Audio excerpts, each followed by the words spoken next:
سلام به روی ماهتون. خیلی خوش اومدین به کانال درخت پرتقال. امروز براتون شیرینی دارم محشر. واقعا خوشمزه، سریع و راحته و شدیداً توصیه میکنم که درست بکنین. این شیرینی آسون و خوشمزه رو احتیاج داریم به 2 تا بسته بیسکویت. حالا بیسکویت دیجستیو باشه یا پوتیبور باشه. 22 تا بسته بیسکویت خشک میکس میکنیم و میریزیم توی یه ظرف. البته مثل اینکه میکس نشده و اون نگاه میکنیم، اگه درشتی چیزی مونده باشه اونا رو هم له میکنیم.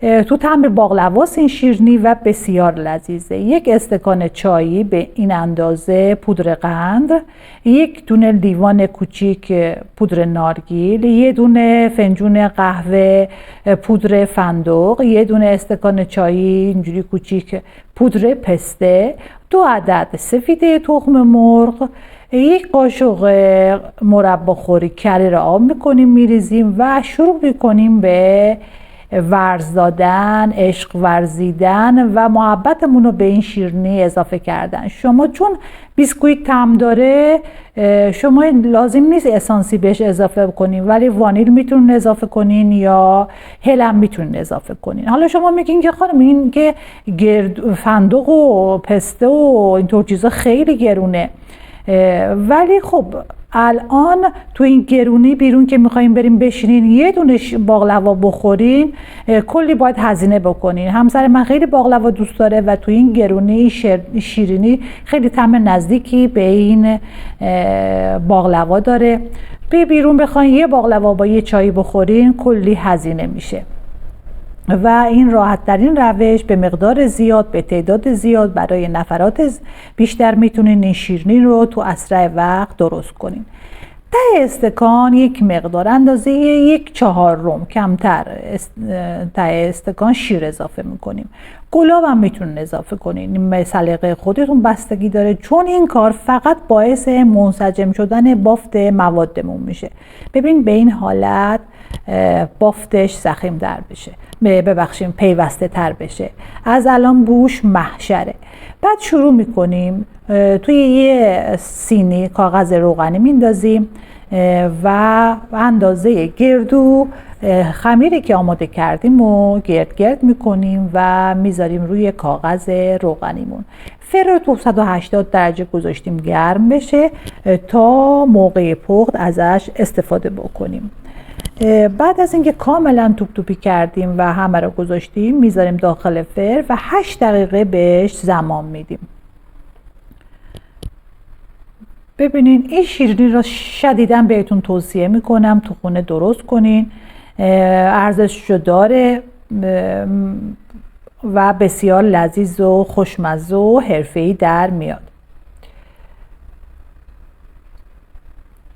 تو فر 180 درجه بذارین 8 دقیقه. فکر میکنین حالا 8 دقیقه زمان کمیه؟ نه، زمان کمی نیست و 8 دقیقه برای پختن این. ببین الان آماده شده شیرینیا.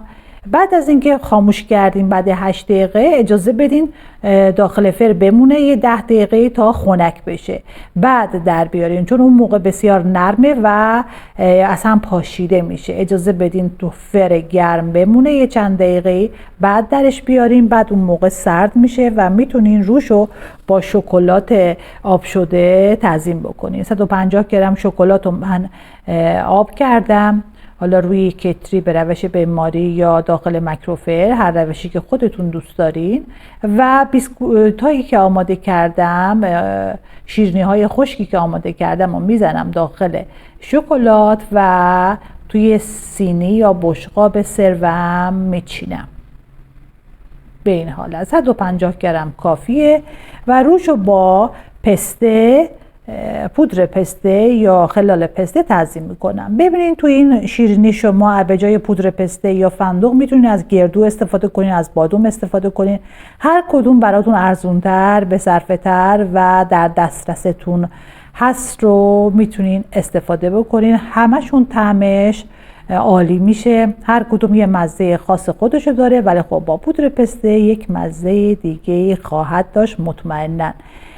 با اضافه کردن هل، وانیل و گلاب میتونین، گلاب به جای شیر میتونین مزه‌شو عوض بکنین و طعم بیشتری به باقلوا میزنه اون موقع و میتونیم کنار چایی برای مهموناتون سرو بکنین. اگه از این آموزش رو خوشتون اومده لایک کردن، سابسکرایب کردن رو فراموش نکنین و منو حمایت بکنین. ببینین اینجوری خوشگل چیدم داخل کپسولای پذیرایی و توی بشقاب چیدم و همیشه تو خونه یه چیزی برای خوردن کنار چایی آدم داشته باشه خیلی عالی میشه.